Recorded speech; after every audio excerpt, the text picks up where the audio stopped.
ये डर और खौफ पैदा करने वाले लोग आपको अपने हक का बेहतरीन फैसला करने से मिसगाइड करते हैं, गुमराह करते हैं।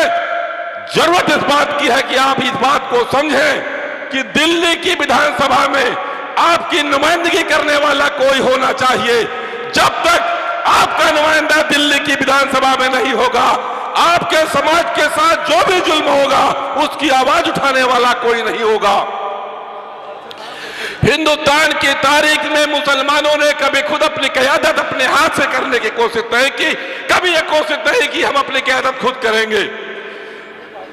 कांग्रेस के दौर में मौलाना अबुल कलाम आजाद से लेकर के गुलाम नबी आजाद तक एक बड़ी फहरिस्त रही जो कांग्रेस के साथ मुसलमानों को बतौर गुलाम के इस्तेमाल करती रही।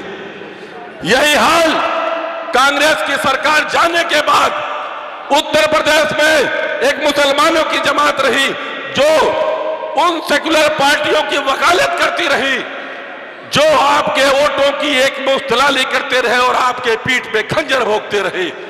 जब तक आप अपने रहनुमा, अपनी सियासी कायद नहीं खड़ा करोगे, अपनी आवाज उठाने वाला नहीं खड़ा करोगे, दिल्ली की असेंबली में आपकी आवाज नहीं होगी, तब तक आपके ऊपर हो रहे जुल्म होते रहेंगे।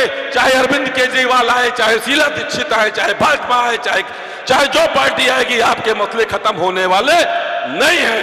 आपने कांग्रेस को हटाया था, अपना दल को लाया था, अपना दल आने के बाद आपकी समस्या तय तो नहीं हुई। आप अपनों में से अपना अमीर बनाओ। जब तक आप अपनों में से अपना अमीर नहीं बनाओगे, आका रसूल सल्लल्लाहु अलैहि वसल्लम ने फरमाया, अपनों में अपना अमीर बनाओ, उसकी इताअत करो, कामयाब हो जाओगे। हमने किसको अपना अमीर बनाया? हमने अरविंद केजरीवाल को अपना अमीर बनाया, हमने सोनिया गांधी को अपना अमीर बनाया, हमने मायावती को अपना अमीर बनाया, हमने अखिलेश यादव को अपना अमीर बनाया। क्या आपने सही रास्ता चुना? अगर आपका हिकमत अमली गलत थी, तो अगर आपकी हिकमत अमली गलत है तो कामयाबी आपके मुकद्दर से दूर भागेगी, कभी कामयाब नहीं हो सकते। अपने में से अपना अमीर बनाओ, इंशाअल्लाह कामयाब होगे। पूरी लोकसभा में बावजूद कि कांग्रेस मुख्य विपक्ष पार्टी है, मुख्य विपक्ष पार्टी कांग्रेस है, कांग्रेस के नेताओं के मुंह में आवाज नहीं है कि मुसलमानों के ऊपर हो रहे जुल्म की आवाज उठा सके, दलितों के ऊपर हो रहे जुल्म की आवाज उठा सके। एक अकेला नेता जो पूरी पार्लियामेंट में विपक्ष का रोल अदा कर रहा है, वो आपका अपना नेता और पूरे हिंदुस्तान के मुसलमानों की दिल की धड़कन अलहद रसूद्दीन ओवैसी है। ऐसा क्यों है? ऐसा इसलिए है कि हम जिस मजहब को मानते हैं, जिस दीन को मानते हैं, जिस धर्म को मानते हैं, उसकी तालीम यह कहती है कि मुसलमानों, तुम दुनिया के जिस भी खित्ते जमीन पर बसते हो, तुम्हारी जिम्मेदारी है कि उस खित्ते पर लोगों के साथ हो रहे जुल्म के, लोगों के साथ हो रहे जुल्म के खिलाफ खड़े हो, उनको इंसाफ दिलाने के लिए मजलिस इत्तेहादुल मुस्लिमीन पहले दिन से, जब से मजलिस इत्तेहादुल मुस्लिमीन बनी है, तब से आज तक जुल्म के खिलाफ लड़ाई लड़ रही है। तमाम सियासी जमातों पर करप्शन के चार्ज लगे, बदनवानी के चार्ज लगे, मजलिस इत्तेहादुल मुस्लिमीन में आज तक किसी तरह का कोई था।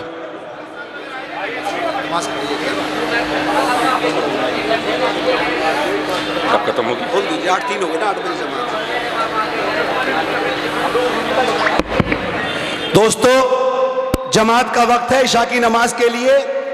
5 मिनट के लिए प्रोग्राम रोका जा रहा है और नमाज से फारिग होकर इंशाअल्लाह फिर दोबारा प्रोग्राम शुरू किया जाएगा।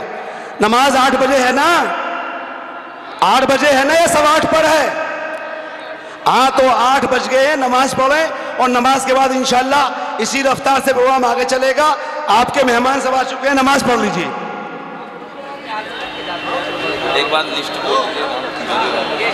ठीक है। पहले भाई, मैं स्टेज पे जितने लोग बैठे हुए हैं, जो हमारे मोअज्जिज मेहमान हैं, जिनका नाम है बैठने के लिए, और जो उनके साथ कोई फालतू है, तो भाई प्लीज, और मेहमान आ रहे हैं जो हमारे बड़े MIM के आ रहे हैं, वो प्लीज पीछे कुर्सियों का व्यवस्था की हुई है, वहां पे बैठ जाएं।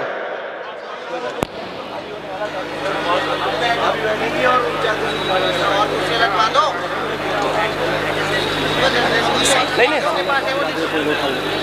जादू मैं कह रहा हूँ तुम्हारा नाम क्या हमने उन्होंने उठाया है इधर से अभी लिस्ट कौन सी है बैठने वाली? बैठने वाली ये लिस्ट है देखो जो स्टार वाले हैं ना ये बैठेंगे तो बाकी ये पार्टी के लोग हैं। एक वो टीम है और ये एक ये है एक ये मेरे हिसाब से भी बैठे लोग सामने वो तो बैठे हैं। समाज के रास्ते